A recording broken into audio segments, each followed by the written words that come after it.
খুবেই সুন্দৰ আৰু মহিলাৰ প্ৰচেষ্টা মানে খুবেই সুন্দৰকৈ কৰিছে আৰু মহিলা শক্তি জিন্দাবাদ আমাৰ সদায় মহিলাৰ হৈ কৰিবও লাগে ক'বও লাগে উৎসাহিতও কৰিব লাগে আৰু অভিলাষা যি NGO তেওঁলোকে যি প্ৰচেষ্টা মানে আজি এনেকুৱা ধৰণৰ 24খন ষ্টলৰ এখন বিপণী ক্ষেত্ৰ তেওঁলোকে ৰূপায়ণ কৰিলে বিপণী ক্ষেত্ৰলৈ আৰু তাতে মহিলাসকলক স্বাৱলম্বী হোৱাৰ দিশত তেওঁলোকে আগবঢ়াই নিছে এইটো প্ৰশংসনীয় আৰু লগতে যিখিনি মহিলা ধৰক আগতে ঘৰতে পিঠা বনাই পেলাই বহি থাকে ধৰক তেনেকুৱাটো বৰ এটা ইনকাম নহয় কিন্তু আজি এনেকুৱা এখন ষ্টল তেওঁলোকে কৰি দিয়াৰ লগে লগে তেওঁলোকৰ দুই এপইচা অৰ্জন কৰিবলৈ সুবিধা পাব আৰু তাৰ লগতে যে তেওঁলোকে যিখিনি লাকি ড্ৰ পাতিছিলে তাৰে যিখিনি উপাৰ্জনৰ পইচা তাৰে তেওঁলোকে NGOৰ কামত লগাইছে আৰু ইয়াতেও দেখিলোঁ কণ শিশুসকলক লৈ আহিছে আশ্ৰমৰ পৰা আনি ইয়াতে কম্বল বিতৰণ কৰিছে গতিকে তেনেকুৱা ধৰণৰ যদি আমি মানুহৰ বাবে ভাবোঁ আৰ্তজনৰ ওচৰত যদি সদায় আমি থিয় দিওঁ আৰু বিশেষকৈ মহিলাসকল পুৰুষসকলেতো কৰ্ম কৰে তাৰ লগতে যদি মহিলাসকলো কৰ্ম কৰি আগুৱাই যায় সমাজৰ হকে কিবা এটা কৰে আৰ্তজনৰ ওচৰত থিয় হয় তেতিয়াহ'লে হয়তো সমাজত সেই দুখ নামৰ অভাৱ নামৰ বস্তুটো বহু পৰিমাণে লাঘৱ হ'ব বুলি মই ভাবোঁ আৰু ভোগালীৰ বতৰ সমূহ ৰাইজক মাঘ বিহুৰ ওলগ জনালোঁ আৰু লগতে অভিলাষা যি অনুষ্ঠানৰ সকলোখিনি কৰ্মকৰ্তাৰ উজ্জ্বল ভৱিষ্যত কামনা কৰিলোঁ আৰু তেওঁলোক আগুৱাই যাওক আমাৰ ফালৰ পৰা আমি সদায় আছোঁ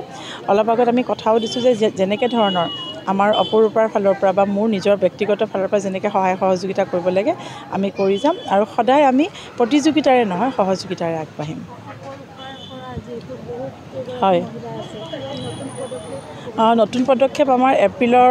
27 বা 28 তাৰিখে আমি মহিয়সী নাৰী বঁটা অনুষ্ঠিত কৰি আছোঁ আৰু এইটো আমাৰ মেগা ইভেণ্ট হয় আৰু তাতে আমি ব্যতিক্ৰমী নাৰী যি মানে সমাজৰ হৈ ব্যতিক্ৰমভাৱে কাম কৰি আছে যিবোৰ কাম আমি অকল পুৰুষে কৰা বুলি ভাবোঁ তেনেকুৱা আমি 20-25 গৰাকী ব্যতিক্ৰমী নাৰীক আমি আৰ্থিক সাহায্য প্ৰদান কৰিম আৰু আমি বাহিৰৰ পৰা কোনোবা এগৰাকী চেলিব্ৰিটি আনাই তেওঁলোকক আমি বঁটা প্ৰদান কৰিম কাৰণ সেইটো এই কাৰণেই যে তেওঁলোকেও যাতে ভাবে যে আমি মানে যিখিনি আমাৰ ব্যতিক্ৰমী মহিলা যে আমিও কৰ্মত কোনো গুণে কম নহয় যে আমাকো কোনোবা বাহিৰা এগৰাকী খুব ডাঙৰ চেলিব্ৰিটিও আমাক বঁটা প্ৰদান কৰিব পাৰে আমাক তেওঁলোকে প্ৰশংসা কৰিব পাৰে গতিকে তেনেকুৱা এটা প্ৰচেষ্টা আছে আৰু বহু ধৰণৰ কাম চলি আছে আপোনালোকেও ভাগ ল'ব পাৰে আমাৰ অভিলাষাৰ মহিলাখিনিকো কৈছোঁ আমাৰ উপন্যাস কম্পিটিশ্যন চলি আছে স্নেহদেৱী পাণ্ডুলিপি প্ৰতিযোগিতা তাতেও ভাগ লৈছে বহুতে আৰু প্ৰথমখন গ্ৰন্থ আমি প্ৰকাশ কৰি উলিয়াম বুলি ভাবিছোঁ গতিকে তেনেকুৱা ধৰণৰ বিভিন্ন প্ৰকল্প আছে আজি যিহেতুকে অভিলাষাৰ অনুষ্ঠান অপৰূপাৰ বিষয়ে মই বেছি নকওঁ কিন্তু মই ভাল লাগিছে যে আমাৰ দৰে কাম কৰা আৰু এটি অনুষ্ঠান আমাৰ লগত একেলগে সহযোগিতাৰে কাম কৰিব ওলাইছে সেইটো হৈছে অভিলাষা অনুষ্ঠান আমি অভিলাষা NGO আজি 4 বছৰ চলি আছে এইখন আমাৰ ভোগালী মেলাখন আৰম্ভ কৰিছোঁ যোৱা বছৰৰ পৰা আমিও আমাৰ প্ৰায় মহিলা 6-7 গৰাকী আছে আমি খুব মানে জড়িত আৰু খুব অকল মই বুলিয়ে নহয় মোৰ লগত যোনকেইজনী মহিলা আছে খুব কষ্ট কৰে